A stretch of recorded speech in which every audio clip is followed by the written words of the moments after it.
Hi, this is Brett Lewis from Patriot Real Estate Solutions, a co-organizer of InvestorFest. And hey, this is a continuation of my prior video mini-series on comparable sales and understanding comps when it comes to residential redevelopment, aka rehabbing houses. To pick up on our conversation, comps are absolutely crucial that the investor understands what the comps are and what the value of the subject property is, the value of the property that he is going to or she is going to renovate. And today I'm going to talk about some of the more subtle differences or subtle issues where you can get caught up on.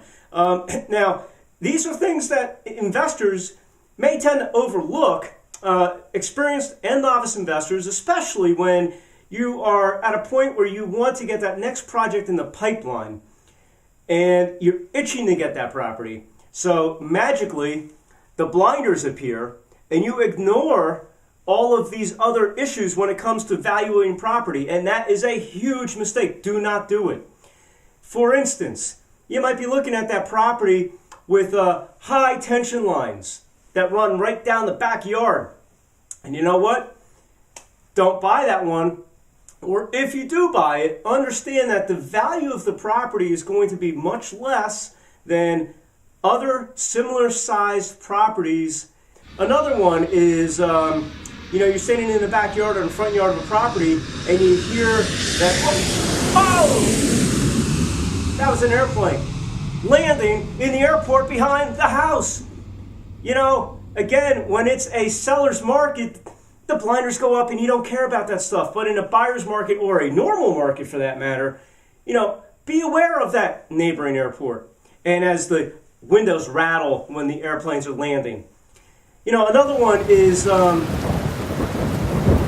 thunder, lightning. Now that doesn't impact the comps, but what if you have the creek that runs through the backyard and that little nice quaint creek that gives a nice ambiance to the house, as you're looking at it on a dry day, or when the rain starts and that creek starts to rise, and that 100-year flood that your seller is telling you, don't worry about that, never had a problem. We're not in 100 years. Meanwhile, you're having that problem every 5 years. Buyers are not stupid. And that's something to really take in consideration. Ask the neighbors. Talk to the neighbors. In fact, talk to the neighbors when you're evaluating the value for your property, no matter where it is. You'll get valuable insight. So remember, don't put the blinders on. Look at all those other items that could affect the value of your property. And keep the analysis objective. Crucial. I don't care if you haven't bought a rehab in 2 months and you're dying to get the next one. Stay objective.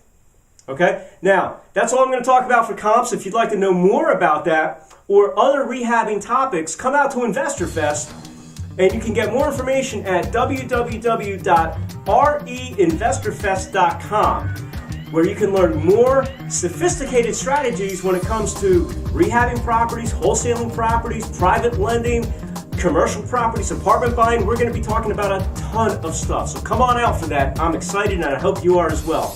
Again, this is Brett Lewis from Patriot Real Estate Solutions, a co-organizer of InvestorFest. And stay tuned for the next video. We're going to be talking about the actual rehab and what do you do? What are the best things to rehab in a house? Stay tuned. Talk to you later.